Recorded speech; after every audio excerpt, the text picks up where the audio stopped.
I'm the evaluator for Team Yasser Alam. He's doing his project, first speech, know your sense of humor. And the second level, under the learning your style section, and under the pathway engaging humor, with the title Born to be Free. Team Yasser Alam, the purpose of your project is to begin developing a collection of humor stories and to present a speech that includes humor. I will be expecting you to add humor to a speech through anecdotes and stories. You will have 5 to 7 minutes, and I wish you the best of luck. Thank you, team. Back to you, team. Toastmaster of the evening, Toastmaster Mohanad. Thank you, Team Nile. So for tonight, for the second speaker for tonight, we have TM Yasser Alam, who is also my mentor, who I always learn from him a lot. And his favorite chocolate is Snickers. And for him, as a kid, one Saudi riyal meant one bar of peanut caramel enveloped in a sweet coat of brown bliss. So help me welcome TM Yasser Alam.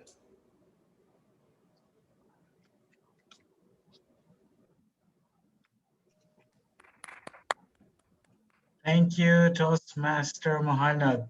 Just give me a second. Let me pin our timer. Your second is done. Oh, wow, I forgot I was talking to an engineer. Who is our timer for tonight? Me. Yeah, there we go. You see, as soon as you talked, you came up on my screen, so thank you for that. Yes, I know. Why?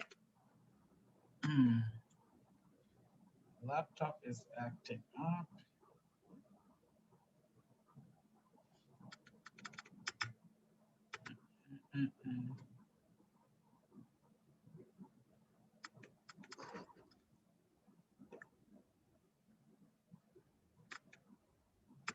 Can somebody with the host access pin the timer to the screen? My right click is not working. Amar?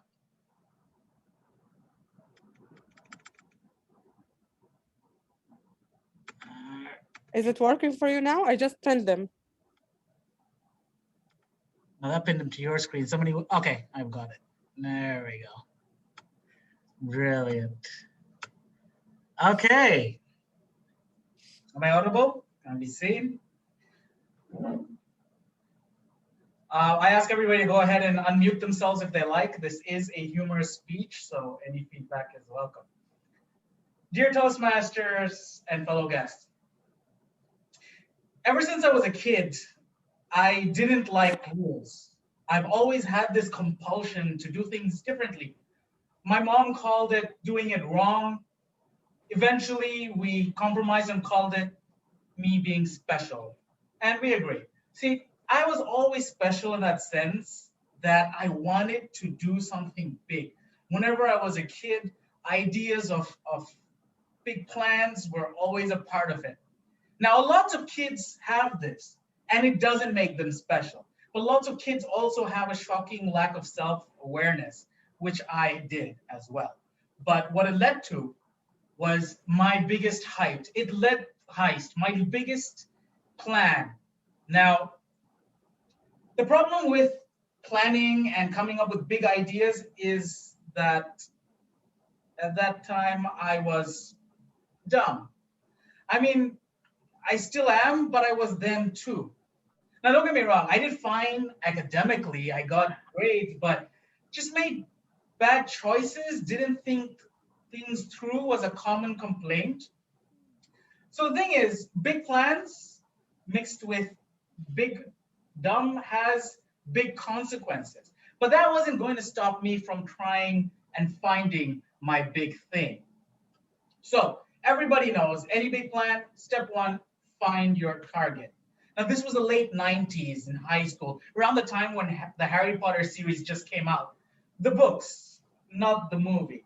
And our school, always being very fashionable like that, also decided that they will have a house system. Instead of Gryffindor, Hufflepuff, Ravenclaw, and Slytherin, we had names like Magellan, Columbus, Drake, and Livingstone. They told us they were names of famous explorers.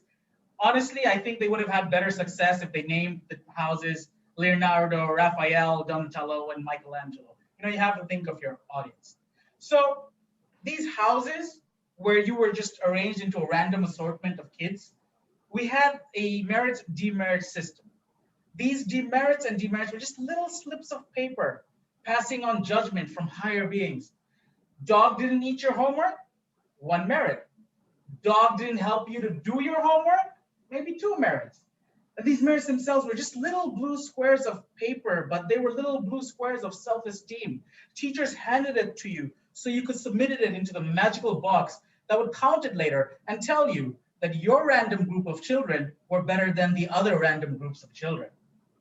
Mess up and use your family pet as the culprit for your academic failures, little red demerit slips, a permanent record of your failings, would be sent invisibly and measured the amount of dishonor that you've brought to your random group of assigned children. So, what does Harry Potter and this merit system have to do with my big plans for glory and infamy? If you think back to a Harry Potter movie, how does it always end? Any people from the audience want to jump in? It always ends with the big feast where Albus Dumbledore, the principal, hands over ridiculous amounts of points to Harry and his friends for slaying some monster over the past semester. And the whole school cheers, and there's butterbeer, and there's bats and things. I wanted that. That's what I wanted. Step 2, the plan. So after spending a week looking around for a 50-foot basilisk enchanted with the spirit of an evil sorcerer under the school toilets, I realized that buildings in Saudi Arabia don't have basements, much less toilets with secret basilisks underneath. Then I had another idea. I had to play with the system. They say I don't think, but I think. I realized that while our demerits were submitted directly to the overlord, our merits were handed to us so that we could hand them in. What's the plan? Simple. I just collect these little pieces of paper, like our school's own personal little golem, until I have a huge pile, and then just submit them all at the end and win the cup.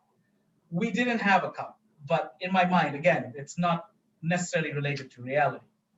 Now, some of you there might think that there is an obvious flaw in the system. I'm simply handing in the little slips of paper we would get anyway, but I didn't care. I just knew I needed the biggest pile of merits to just get that end of the checkered flag with like all the drinks and the fluffy champagne flowing. So I started collecting these merit slips. So roll the montage reel. Within a very short time, it was obvious that my plan was going amazingly bad. After a week, I had like 5 merits. I mean, this was bad news. I was not going to be earning enough merits on my own or with the help of my dog to get enough to make a big difference. Now, unbeknownst to me, my story of this scrappy underdog fighting against the forces of evil started gaining an audience. And I had, before I know it, these little groups of kids coming up to me and just shoving these crumpled pieces of paper in my hand. At first I was confused, and then I realized what was happening. I was starting to become famous.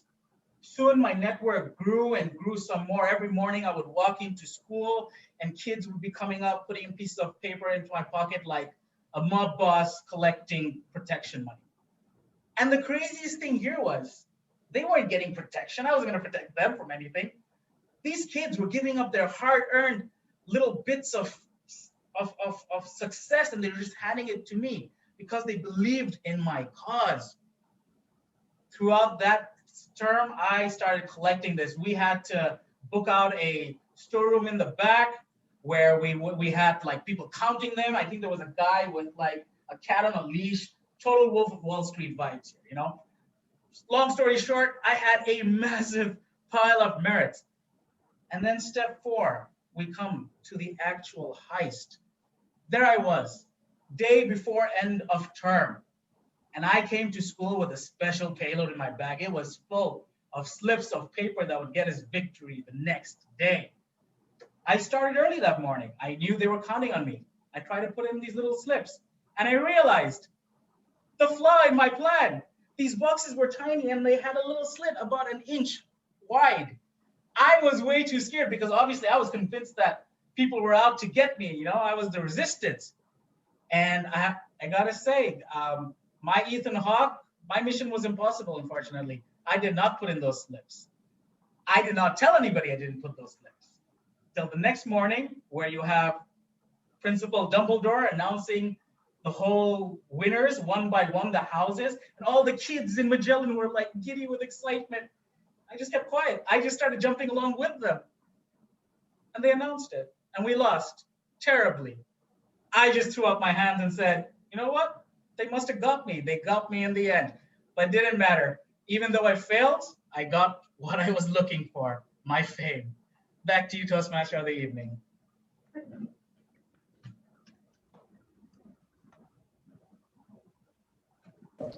Wow, well done, TM Yasser.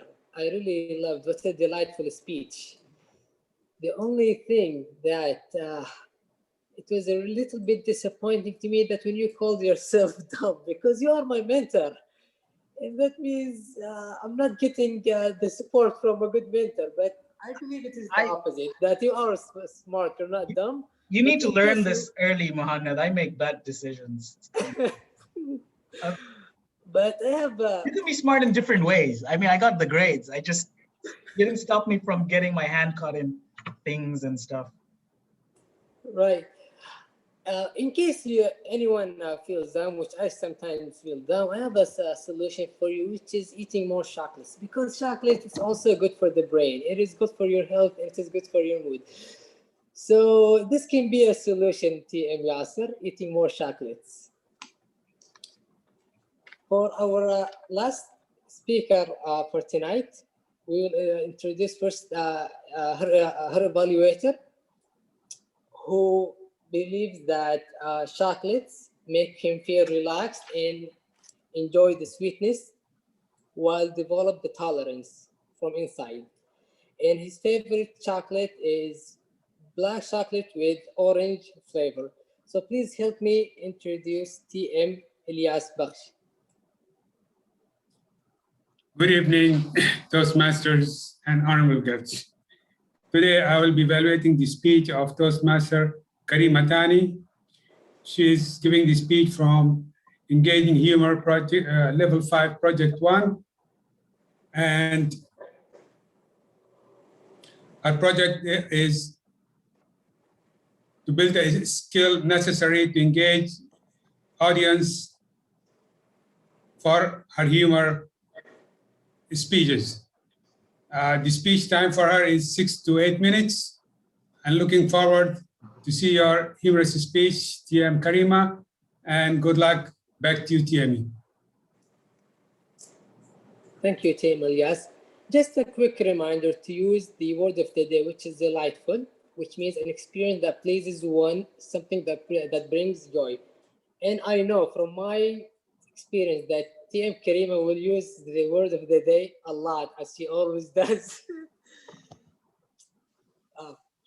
For TM Karima, when we ask her what is her favorite chocolate, she said her favorite chocolate is Break.